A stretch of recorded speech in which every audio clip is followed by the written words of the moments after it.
That is one of the most heartbreaking tales of unrequited love I've ever heard in my entire life. And it shouldn't be Yes. written by somebody who is honestly and obviously very much in love. So I don't know how you got there.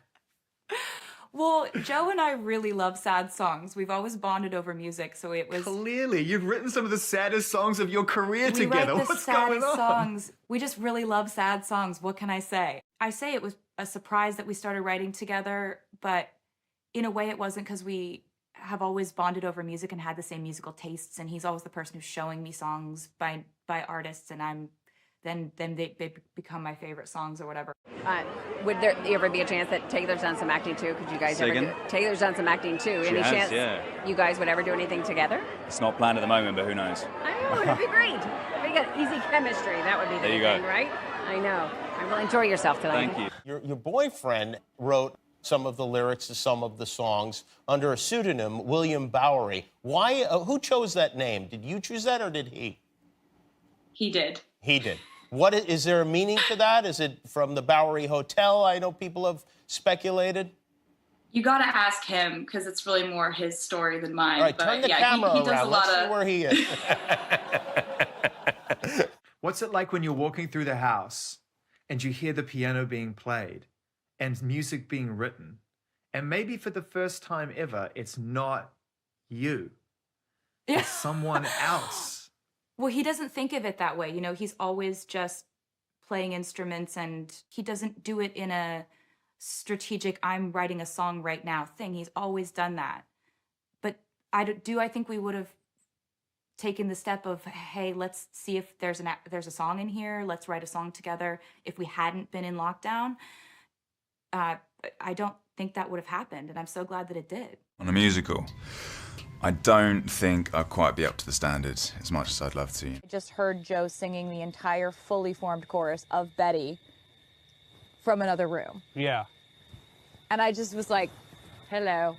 You're like, I do this professionally. Hello. I'd love to have a conversation. It was a step that we would never have taken, because why would we have ever written a song together? I thought you were doing a bit when you're like, Joe and I wrote a song, and then I was like, what? And I thought it was going to be like, you know, like people write like cute songs about their animals in relationships.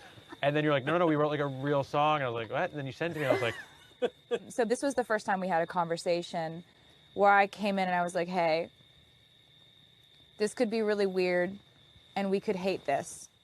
So could we just, because we're in quarantine and there's nothing else going on, could we just try to see what it's like if we write this song together? So he was singing the chorus of it, and I thought it sounded really good. He's been a part of some of the most sort of powerful moments on these records in terms of songwriting. Yep.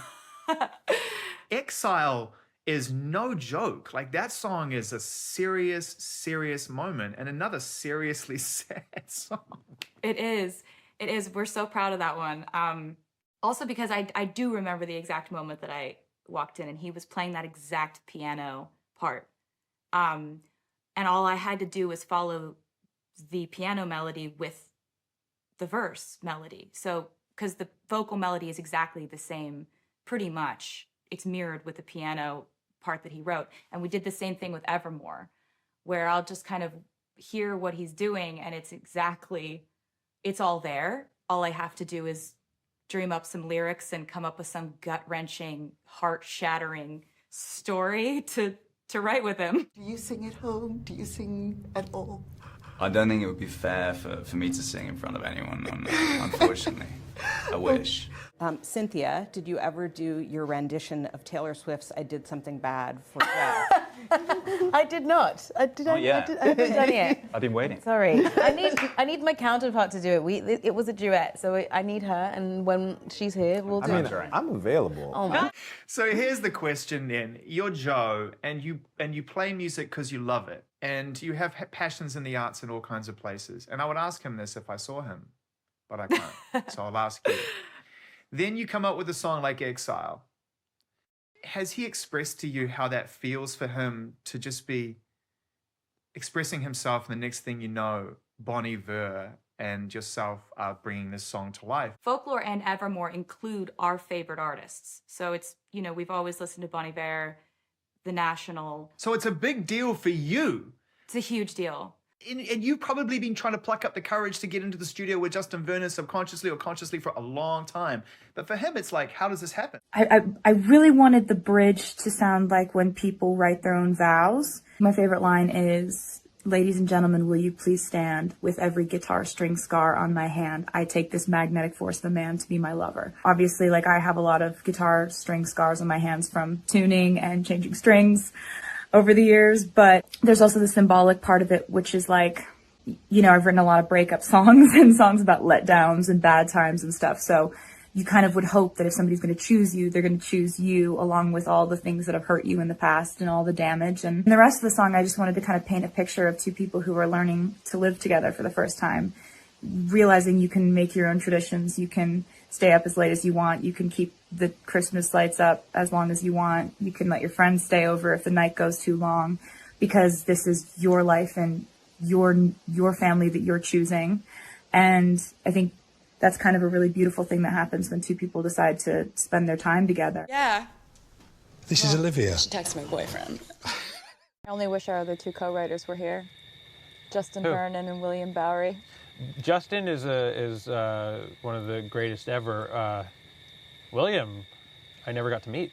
There's been a lot of discussion about William Bowery and his identity, because it's not a real person. It's not? Jack, I'm doing a bit. the bit, that would have gone on forever. What? Who? When? So, William Bowery is Joe, as we know. And Joe plays piano beautifully, and he's always just playing and making things up and kind of creating things. And Exile was crazy because Joe had written that entire piano part, that dun dun dun dun dun dun dun dun, and it was singing the Bon Iver part, the "I can see you standing, honey, with his arms around your Jesus. body, laughing, but the joke's not funny at all." And Lyrics too? yeah, he was just singing it Jesus. the way that the whole first verse is. Wow. And so I was entranced and asked if we could keep writing that one. And it was pretty obvious that it should be a duet because he's got such a low voice and it sounded really good sung down there and in that register. And then we're really, really, really big Bon Iver fans, and you know, So cool. we know that Aaron knows him. But I was too afraid to suggest it. But I just, when I sent it to Aaron, I was like, this is hopefully a duet. I don't know who with, who would it be with? Who do you think would be good with this? And Aaron was like, I think Justin would love this. And you're like, I was really? like, Okay, that could be interesting. I couldn't say it. I couldn't say Really? it. Is that really what happened? No, I couldn't say it with words, because if I would have said it and he would have gone to Justin and Justin would have said no, it would have hurt too much. Interesting. And when we talked about it, I was like, I think he's gonna be really inspired by this. And then we sent it to him, and he was. And then the process of working on it, and what he sent back, and he wrote, like, you didn't ask him to write anything, but he wrote he wrote this, like, he wrote this amazing bridge. He wrote, so step right out, there is no amount, and like that whole bit. I kept thinking this isn't really going to happen. Like, Justin is going to change his mind about this because this isn't a part of my reality. There's no way that this is going to happen.